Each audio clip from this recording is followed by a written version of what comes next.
United States uses a progressive income tax system. Put simply, the first dollar that you earn can be taxed at a much different rate than the last dollar that you earn. Here's how to use this knowledge to your advantage.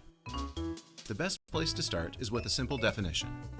Marginal tax rate is the tax rate applied to the next dollar that you earn. Consider two people, Johnny Appleseed, who earns $50,000, and Paul Bunyan, who earns $250,000.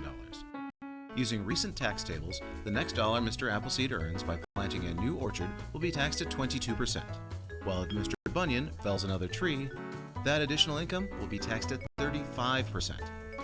So why care? Once you hit an income tax bracket, you stay at that level until your income jumps up into the next bracket. Take a look at Johnny. He can earn another $34,200 before his marginal tax rate jumps up to 24%. Good to know if you're Johnny. Plus, the true return you receive on any taxable investment will be determined by your marginal tax rate.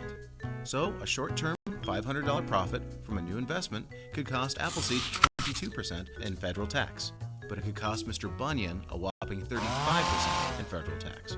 And if you're ready to extract funds from a retirement account, you may wish to set an amount that doesn't put any of your withdrawals at a higher tax rate.